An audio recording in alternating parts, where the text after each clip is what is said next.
right, Hill hits Schumacher, they both go off! Wait, he tapped me, that's how you got the position. Report it. What was he doing? Honestly, just for what? About this as a disgusted, angry Michael Schumacher walks back with Damon Hill. What is he up to? He's storming down the pit lane, and look at him, he's going to have it out with David Coulthard. Oh God! Michael Schumacher hits David Coulthard and is out of the Belgian Grand Prix. What an... Even the greatest Formula One champions have their breaking points. Beneath the victories and trophies lie moments of rage, heartbreak, and raw human vulnerability. In this narrative, we'll pull back the curtain on some dramatic episodes when legendary F1 world champions cracked under pressure, when the mighty fell and their emotions took over. Each story is a separate chapter in the annals of F1 lore, filled with intense emotion and lessons learned. Get ready for an emotional journey through the moments when F1 champions break down. Schumacher's Fury, Spa 1998. The 1998 Belgian Grand Prix at Spa-Francorchamps was held in treacherous pouring rain, conditions under which the legendary Michael Schumacher usually thrived. In a race full of chaos and crashes, the two-time world champion Schumacher was untouchable, building a huge lead over the field. By lap 25, he was lapping most of the other cars and came up behind David Coulthard's slower McLaren to put him a lap down. Then, the unthinkable happened. In the spray and poor visibility, Schumacher slammed into the back of Coulthard's car. The red Ferrari's front end exploded against the rear of the McLaren, ripping off Schumacher's front wheel and wing in an instant. Schumacher managed to nurse his crippled car on 3 wheels back towards the pits, but his race was over on the spot. What followed in the McLaren garage has become one of Formula One's most infamous meltdowns. An enraged Schumacher stormed down the pit lane straight into the McLaren garage. His eyes were blazing with fury. Before anyone could stop him, the German champion charged at David Coulthard, who had also retired, and all hell broke loose. Mechanics from both teams scrambled as Schumacher attempted to confront Coulthard face-to-face. Michael was livid, shouting at the top of his lungs, "Were you trying to fucking kill me?" as he advanced on the astonished Scot. The words echoed through the pit lane, a chilling accusation delivered in pure rage. A swarm of team personnel immediately stepped in, straining to keep the furious Ferrari driver and Coulthard apart. The Scotsman, still wearing his helmet, shouted back, "You ran into the back of me!" But his voice was barely heard over Schumacher's fury. In that tense minute, Schumacher was completely beside himself with anger, lunging and pointing, while dozens of arms restrained him. It was a truly shocking sight. The usually composed champion completely lost his cool. Eventually, Schumacher was dragged away before any punches were thrown. The confrontation left everyone shaken: mechanics, team bosses, and viewers worldwide. Schumacher's temper had boiled over for all to see. In the aftermath, he continued to blame Coulthard for the collision, and the incident became part of F1 lore. This was the day when one of the sport's greatest champions snapped, reminding everyone that beneath the helmet, even Michael Schumacher was human, prone to flashes of fury when provoked. Engine blown, hopes shattered. Hamilton in Malaysia 2016. In 2016, Lewis Hamilton was locked in a fierce title duel with his teammate Nico Rosberg, chasing his 4th world championship.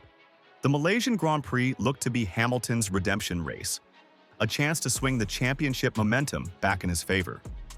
The Briton was leading comfortably at Sepang, a victory seemingly in hand with 16 laps to go.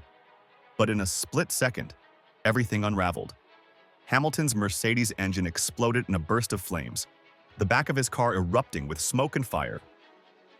"Oh no, no!"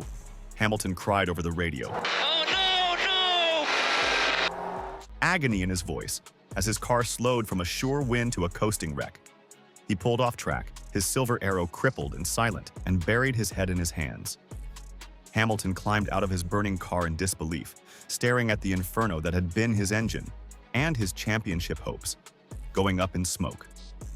For a moment he stood motionless, then dropped to a crouch beside the stricken Mercedes. The normally unflappable champion looked utterly defeated, as if the whole world had conspired against him. Marshals rushed over to extinguish the flames while Hamilton, stunned, eventually trudged back to the pits. In those minutes, he had lost not only a near-certain race win, but also a vital lead in the title battle. His heartbreak and fury became evident when Hamilton faced the media moments later. Gone was his typical cool composure. Instead, Lewis spoke with rare candor and frustration. The statement shocked many. The reigning champion sounded almost cursed. "Someone doesn't want me to win this year. My question is to Mercedes. We have so many engines, but only mine are failing," Hamilton fumed. "Someone needs to give me some answers because this is not acceptable," he added, voice trembling with emotion. It was an extraordinary outburst. In that raw moment, Hamilton openly questioned fate, even hinting at a conspiracy, however, unintentionally. He later clarified he was referring to a higher power and reaffirmed his faith in his team, trying to smooth over the implications. But the emotional damage was done.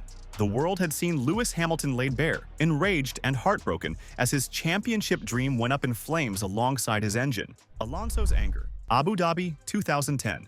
Fernando Alonso is no stranger to the pressure of a title-deciding showdown. The two-time world champion entered the final race of 2010, the Abu Dhabi Grand Prix, leading the standings. He needed only a fourth-place finish to clinch his third crown, and early in the race, things looked good.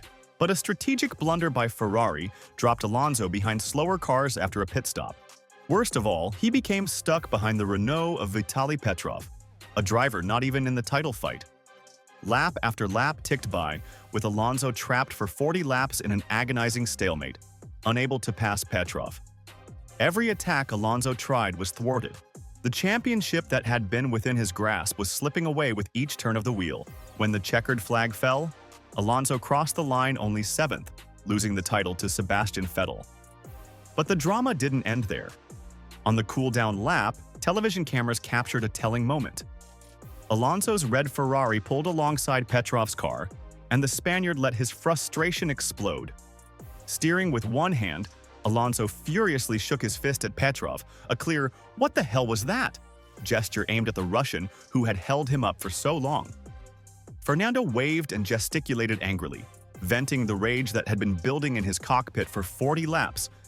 It was a rare show of raw emotion from a driver known for his cool composure. Petrov, for his part, remained unfazed. He had driven the race of his life and felt no guilt whatsoever. "I did my race the maximum I could.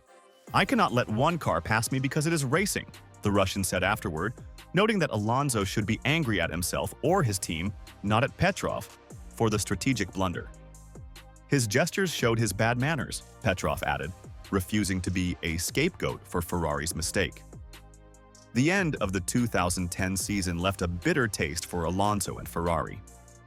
Instead of a celebratory image of victory, the defining photograph of that championship finale was Alonso shaking an angry fist at Petrov, an image that became symbolic of a title lost. To his credit, Alonso regained his sportsmanlike posture later and did not confront Petrov in person. "He was angry, so there was no reason to talk to him," Petrov noted, understanding the Spaniard's fury. But everyone could empathize with Alonso's anguish. His dream slipped away not directly because of his own on-track error, but due to a team strategy gone wrong and an obstinate backmarker. In Abu Dhabi 2010, Fernando Alonso, the renowned fighter, showed a flash of vulnerability, proving that even the toughest champions can boil over when fate deals a cruel blow. "You expect me to shake his hand?" Verstappen versus Ocon, Brazil, 2018.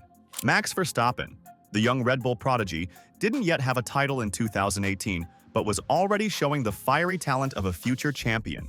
At the Brazilian Grand Prix, he drove like a man possessed, slicing past Ferraris and Mercedes to seize the lead in brilliant fashion. It looked to be Max's day for a stunning victory. Then, in a split second, a bizarre incident flipped the script. With Verstappen comfortably in front, he came up to lap the Force India of Esteban Ocon. The lapped Frenchman, stubborn and with a point to prove, attempted to unlap himself, trying to overtake the race leader into turn 1. Verstappen held the inside line. Ocon refused to back down on the outside, and the two cars collided, spinning out in tandem. The Interlagos crowd gasped. The leader had been taken out by a backmarker.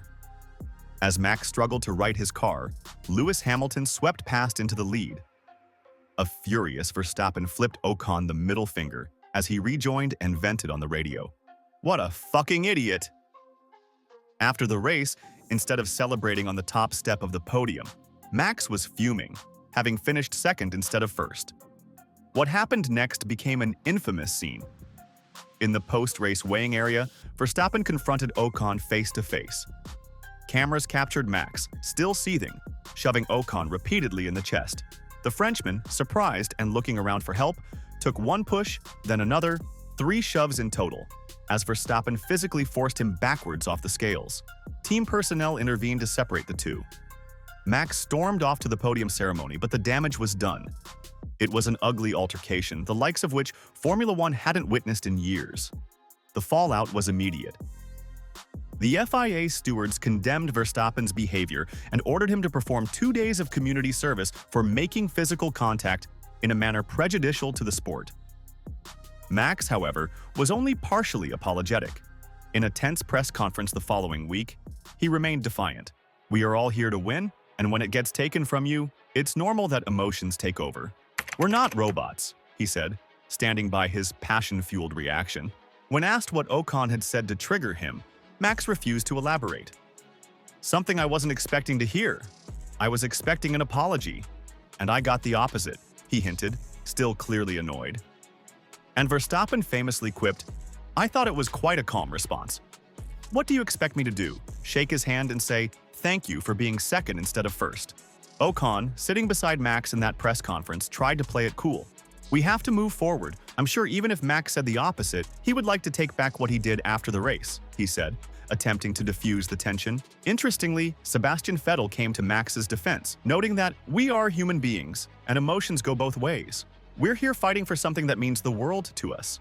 Many fans also sympathized with Verstappen. Ocon's decision to fight the leader was widely criticized as foolish. Regardless of perspective, the incident showcased Max Verstappen's fiery temperament. The future world champion was still learning where the limits lay, and on that day in Brazil, emotion overruled judgment, leading to a confrontation that will long be remembered as a reminder of just how hot passions can run in Formula One. These were the moments when champions showed their humanity, with passions, weaknesses, and raw emotions. If you enjoyed this video, make sure to subscribe so you won't miss more incredible stories from the world of Formula One. Thanks for watching, and see you next time. Stay tuned.